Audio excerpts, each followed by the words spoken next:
Assalamualaikum warahmatullahi wabarakatuh pemirsa. Apa kabar? Semoga pemirsa semuanya dalam keadaan yang sehat walafiat ya.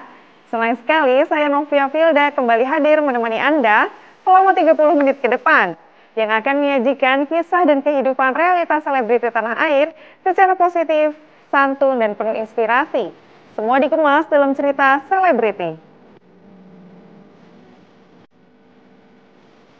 Cerita terupdate dari para selebriti sudah pasti menarik untuk disimak. Seperti cerita pertama yang datang dari selebriti berikut ini. Awal tahun 2024, sutradara peraih 2 Piala Citra Hanung Bramantio hadirkan karya terbarunya bertajuk Trinil. Setelah 17 tahun vakum tidak menggarap film bergenre horor, ia pun kembali dengan kisah berlatar belakang tahun 1965. Dalam jumpa wartawan beberapa waktu lalu di Jakarta Selatan, dalam peluncuran poster dan trailer film tersebut, para pemain serta produser membocorkan proses pembuatan film yang akan tayang pada awal tahun depan. Baik para pemain dan produser mengatakan jika film Trinil ini akan memberikan tayangan segar dan berbeda di dalam genre horor dengan latar belakang sejarah. Semoga para penggemar sandiwara radio era tahun 70-an dapat kembali bernostalgia ya.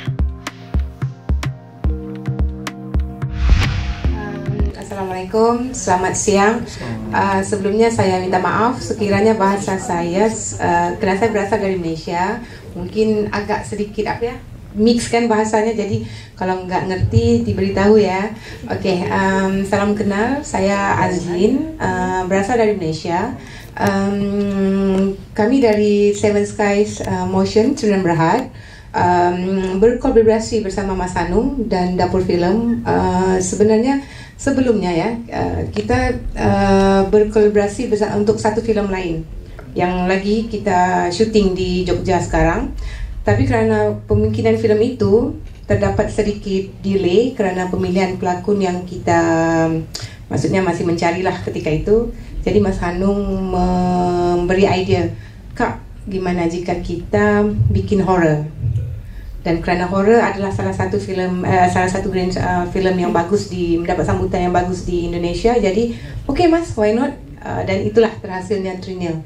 Dan disebabkan Trinil merupakan salah satu cerita drama radio yang famous sebelum ini, jadi kita rasa salah satu yang mungkin akan menjadi menarik perhatian penonton untuk menonton film ini nanti.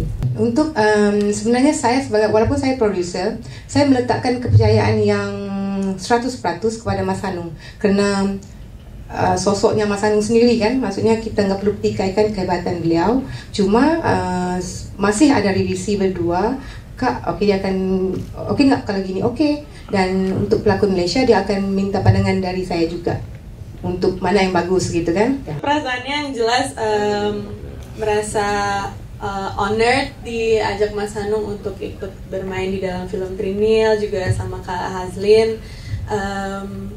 Pastinya ada perasaan bukan beban, tapi tetap ini kan sesuatu hal yang baru untuk aku. Ini juga film horor pertama, jadi pasti ini juga jadi challenge yang baru untuk aku. Tapi aku ingat banget, aku sangat antusias dan excited untuk melakukan syuting Trinil ini, menjadi peran di sini. Jadi di film Trinil ini aku berperan sebagai Rara, dan yang bisa aku ceritakan untuk saat ini, Rara adalah karakter yang sangat kompleks dan dia memiliki emosi yang cukup fluktuatif, tapi dia juga nggak gampang untuk terbuka ke orang-orang. Jadi susah gitu dibaca sebenarnya perasaan dia ini apa atau apa yang dia pikirin. Oke, sebelumnya selamat sore dulu semua teman-teman media, selamat datang. Terima kasih. Masih ngantuk. Ini baru flight dari Jogja. Siang, maaf. Baru turun pesawat, masih jet lag. Jet lag Jogja Jakarta ya. Iya, lagi syuting sama Mas Hanung juga. Benar. Oke, karakternya sebelumnya tuh gue udah pernah syuting sama teman-teman yang lain di sini. Jadi kayak emang soal chemistry udah nggak perlu dijaga lagi. Cuman ya sebelumnya tuh gue belum pernah main film horor, dan ini sama kayak Carmela, film pertama horor gue. Jadi ketika aduh sibuk banget ya. Callingan tuh. Mas Anung lagi nonton, ayo Rangga ngomongin. Mas Anung lagi streaming ya, kita dada-dada kemana dulu nih? Mas Anung di sini lagi nonton. Mas Anung. Oke. Jadi kalau gue melalui proses casting. Oke. Castingnya tuh 2 kali gue. Jadi casting umum dulu, terus casting private dengan Mas Anung. Ya. Langsung gitu. Ketika di lock karakternya, akhirnya ini karakter gue nggak bisa banyak cerita tentang Sultan karena karakter Sultan ini adalah bridging dari konflik keluarganya Carmela dan Kaulan. Iya. Jadi kalau gue bongkar, kebuka lah ceritanya. Jangan. Oke. Iya. Karakternya cukup berbalik 100% dengan karakter gua. Karena gua orang aslinya happy go lucky dan sangat hyperaktif. Di sini Sultan ini dia penakut dan range emosinya harus ditahan. Oke. Gitu. Sampai situ dulu aja ya. Nanti penasaran lihat trailernya aja. Habis ini kita lihat. Tepuk tangan untuk Rangga, thank you. Thank you. Teman-teman dari filmmaker juga dan komunitas film, sahabat-sahabat saya, para pemain, produser, dan juga para tim promosi dari film Trinil. Saya mohon maaf sekali nggak bisa menghadiri acara peluncuran poster dan trailer film Trinil, film terbaru saya yang bergenre yang tidak biasa saya kerjakan, yaitu horor. Karena saya sedang cedera, kaki saya tiba-tiba ada keselengkat sesuatu sehingga harus dioperasi, pasang pen. Dan mestinya saya sebetulnya sudah terjadwalkan untuk datang ke press conference, tetapi dokter ternyata menyarankan untuk tetap di rumah sakit dulu sampai 2 hari setidaknya kondisi semuanya menjadi pulih. Karena itu mohon maaf kalau saya hanya bisa memberikan testimoni saja lewat sini.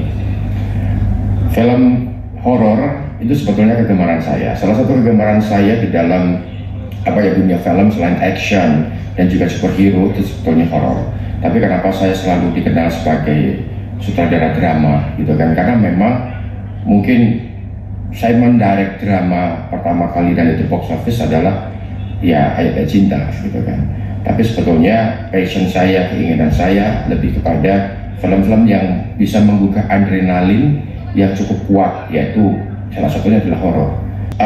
Apakah ini mengambil cerita yang sudah pernah ada di tahun 1980, yaitu Sandiwara Radio Trinil? Iya, betul. Kami mengambil dari itu karena di Sandiwara Radio Trinil itu saya pertama kali mengalami situasi yang menyeramkan itu justru bukan dari melihat, tapi dari aspek auditif, yaitu pendengaran. Suara Trinil, balikno gembongku, kembalikan tubuhku, itu tuh sampai sekarang tuh masih menyeramkan sekali ketika itu diulang-ulang atau diperdengarkan kembali. Karena itu makanya dengan situasi maraknya film horor yang sekarang ada di Indonesia, saya kepengen mengangkat itu lagi. Dan kenapa saya pengen mengangkat itu lagi? Karena sebetulnya di balik situasi yang magis yang menyeramkan tadi itu sebetulnya ada hubungan antara ibu dan anak yang itu sama-sama bisa kita rasakan sebagai hubungan yang yang unik, yang kadang-kadang kalau kita melihat di hubungan keluarga antara ibu dan anak itu selalu berantem, selalu bertengkar, tapi ujung-ujungnya baikan lagi, ujung-ujungnya itu saling cinta lagi gitu. Nah, situasi itu yang kemudian saya balut dengan situasi yang menyeramkan tadi itu, maka lahirlah film horor saya ini yang dibalut magis, dibalut drama hubungan keluarga, tapi juga tentu saja tidak boleh meninggalkan jump scare yang ada. Jadi itu yang ada di dalam konsep film saya ini.